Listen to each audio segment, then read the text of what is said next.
दोस्तों, आज हम आपको ऐसी कहानी बताने जा रहे हैं जिसमें आपको पता चलेगा कि संसार में कोहरा क्यों आता है और यह किसके कारण उत्पन्न हुआ। दोस्तों, इस कहानी में एक प्रश्न आपसे पूछा जाएगा। उस प्रश्न का उत्तर कमेंट में जरूर देना। और हाँ दोस्तों, वीडियो को लाइक, शेयर और हमारे चैनल को सब्सक्राइब जरूर कर दीजिए। इससे हमारा आत्मविश्वास बढ़ता है और आपके लिए बड़ी मेहनत करके वीडियो बनाते हैं। तो चलिए शुरू करते हैं आज की कहानी। शक्ति मुनि नाम के एक राजा थे। उनका एक ही पुत्र था, लेकिन उसका मन हमेशा ईश्वर के भक्ति में ही लगता था, इसलिए वह विवाह नहीं करना चाहते थे। यह सोचकर राजा बहुत दुखी होते थे कि वंश कैसे आगे बढ़ेगा, किंतु राजा और रानी के प्रयास से उनका पुत्र विवाह के लिए मान ही गया। आता विवश होकर उन्होंने एक सुंदर और गुणवान राजकुमारी से विवाह कर लिया। राजकुमारी के पास एक तोता था, उसे वह बहुत चाहती थी और उससे बातें भी करती थी। किंतु हुआ ऐसा कि विवाह के उपरांत ही राजकुमार अपनी राजकुमारी को छोड़कर व्यावान जंगल में घोर तपस्या करने चले गए। दोस्तों, इस राजकुमार का नाम आपको वीडियो के अंत में कमेंट बॉक्स में जरूर बताना है। देखते हैं दोस्तों, आप में से कितने लोग इसका सही जवाब दे पाते हैं। अब वह वन में जाकर घोर तप करने लगे। तपस्या करते करते उन्हें कई साल बीत गए। उधर उनकी पत्नी को उनकी याद बहुत सताने लगी थी। एक चिट्ठी लिखकर तोते के गले में बांध दी और उसे वही जाने के लिए कहा जहां वे जंगल में तपस्या कर रहे थे। तोता भी समझदार था और वह चिट्ठी लेकर उड़ गया और ढूंढते ढूंढते वहीं पर पहुंच गया जहां वह तपस्या कर रहे थे। लेकिन वह तो ईश्वर के ध्यान में मग्न थे, इसलिए तोते को कई दिन का इंतजार करना पड़ा। कुछ दिन के पश्चात जब उन्होंने आँख खोली तो सामने तोते को बैठा पाया और उसके गले से चिट्ठी निकालकर पढ़ी।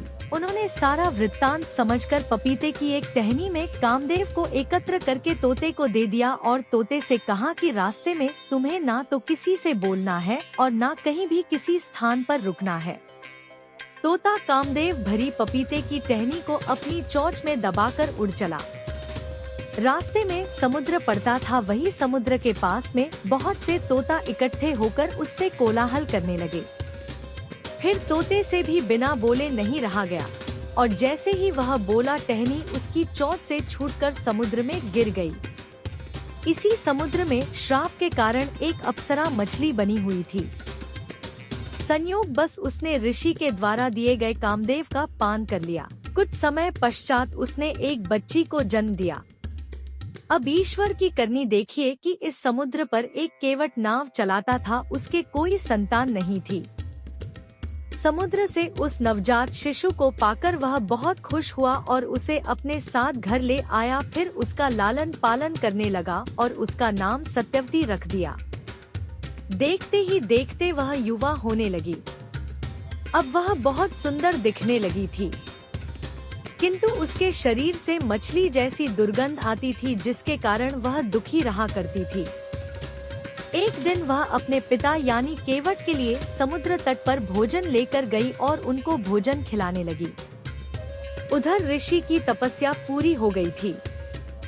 अब उनके पास दिव्य और अलौकिक शक्तियाँ आ गई थी। तपस्या पूरी करने के पश्चात उन्होंने घर चलने का निश्चय किया तो चलते चलते वह समुद्र के किनारे आ गए। उन्हें तो नाव में बैठकर पार उतरना था, किंतु अभी तो केवट भोजन कर रहा था। ऋषि की शीघ्रता को देखकर केवट की पुत्री सत्यवती ने कहा, पिताजी आप आराम से भोजन कीजिए, मैं ऋषिवर को नाव में बैठाकर पार छोड़ आती हूँ। कुछ ही देर में वह ऋषि को नाव में बैठाकर चल दी। नाव आगे बढ़ने लगी। सत्यवती को देखकर ऋषि के मन में कामदेव जगने लगा। दोस्तों, इस ऋषि का नाम आपको कमेंट बॉक्स में जाकर बताना है। तो दोस्तों, कामदेव के वशीभूत होकर उसने सत्यवती के समक्ष सहवास की इच्छा प्रकट की, लेकिन सत्यवती ने ऋषि से समागम के लिए मना कर दिया और कहा कि यह उचित नहीं है। किंतु ऋषि पर तो कामदेव का प्रभाव था, इसलिए उन्होंने दोबारा से इच्छा प्रकट की। सत्यवती ऋषि पराशर के साथ सहवास के लिए तैयार हो गई, मगर उसने ऋषि के सामने कुछ शर्तें रख दी। सत्यवती ने कहा कि अगर ऋषि इन शर्तों को पूरा करते हैं तो वह उनके साथ सहवास के लिए तैयार है। सत्यवती की पहली शर्त थी कि उन्हें सहवास करते हुए कोई न देखे। ऋषि ने ये शर्त मान ली और अपनी दिव्य शक्ति से घने कोहरे का कृत्रिम आवरण बना दिया। सत्यवती ने फिर कहा कि उसकी कौमार्यता किसी भी हालत में भंग नहीं होनी चाहिए। ऋषि ने आश्वासन दिया कि सहवास के बाद उसकी कौमार्यता वापस आ जाएगी। सत्यवती ने ऋषि पराशर के सामने एक और शर्त रखी। उसने कहा कि अगर ऋषि उन्हें मछली जैसी बदबू से मुक्त करेंगे तो ही वह उनके साथ सहवास करेगी। ऋषि ने तुरंत उसकी बदबू दूर कर दी और उसके शरीर से फूलों की खुशबू आने लगी। सारी शर्तें पूरी हो जाने के बाद उन्होंने घने कोहरे में सहवास किया। तो दोस्तों, सत्यवती के साथ समागम के कारण ही इस ऋषि ने कोहरे का निर्माण किया।